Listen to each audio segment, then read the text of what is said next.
Obrigada, Sr. Presidente, senhoras e senhores deputados, Sr. Presidente da FCT, senhoras e senhores investigadores, diretores dos laboratórios associados. Em primeiro lugar, eu gostaria de agradecer a vossa disponibilidade para esta audição pública. Esta audição constituirá um momento muito importante para que a Assembleia da República, através da Comissão Educação e Ciência, cumpra as suas funções de legislar e fiscalizar as políticas públicas que estão a ser desenvolvidas ao nível do sistema científico e tecnológico nacional. Sabemos que investir na ciência é investir no futuro.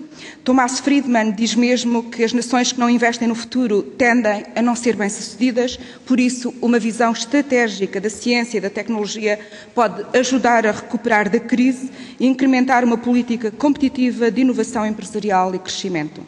Esta visão estratégica, e aproveito também para cumprimentar o professor Mariano Gago, que teve responsabilidades políticas nesta área, já fez com que o panorama da investigação científica se tivesse transformado consideravelmente nos últimos 20 anos no nosso país e que recuperasse, ainda que de um modo obviamente não sustentável, dos atrasos científicos que vinha registrando. Apostou-se em patentes relevantes e atrativas na indústria e competitivas nos mercados internacionais, com significativos impactos económicos em empresas nascentes. Quintuplicou-se o número de novos doutorados, duplicou-se o número de investigadores e duplicou-se o investimento em ID em proporção do PIB. Apenas para citar alguns dos exemplos mais significativos.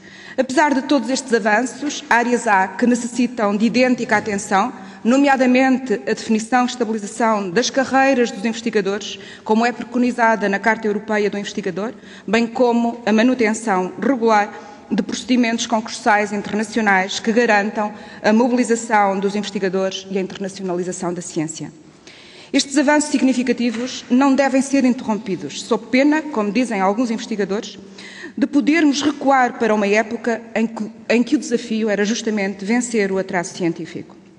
Os atuais cortes nos financiamentos da ciência e investigação, que no caso dos laboratórios associados podem ir de 30% a 50%, constituem-se como uma ameaça e podem comprometer a viabilidade das instituições e das suas apostas estratégicas. Estas questões de financiamento poderiam eventualmente ser minimizadas ou mesmo superadas pela capacidade que os laboratórios e os centros de investigação têm de garantir novos financiamentos, nomeadamente a participação em concursos competitivos e a obtenção de novos projetos e parcerias internacionais. Contudo, a rigidez dos mecanismos de execução financeira e a sua frágil autonomia dos laboratórios e dos centros de investigação, agravada também, como sabemos, pela Lei dos Compromissos, bem como pela política de transição de saldos, dificulta o funcionamento, por um lado, dos projetos e, por outro lado, também inviabiliza a procura de soluções alternativas de sustentabilidade. Mas precisamos de lembrar que o programa do atual Governo, e vou citar, diz o seguinte: nesse programa inclui-se o compromisso de manter e reforçar o rumo da ciência em Portugal, assegurando sustentabilidade ao que de melhor se fez no nosso país, criando condições para fazer crescer a nossa competitividade, facilitando a transparência tecnológica dos conhecimentos gerados na investigação científica para o tecido produtivo, encorajando os investimentos privados na ciência e tecnologia. E para finalizar, uma nota final para os laboratórios associados, que foram criados, como sabem, a partir de 2000 e até ao momento foram criados 26 laboratórios associados que têm demonstrado uma grande capacidade de atração de financiamentos e de investigadores.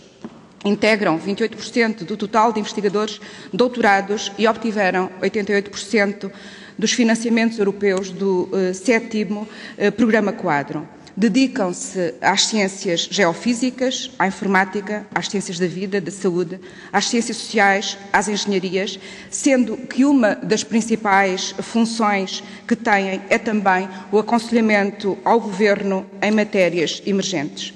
Vamos, portanto, e foi esse o objetivo desta audição pública, ouvir as análises que têm e que nos vão trazer, bem como os desafios que hoje se enfrentam à ciência em Portugal e no mundo.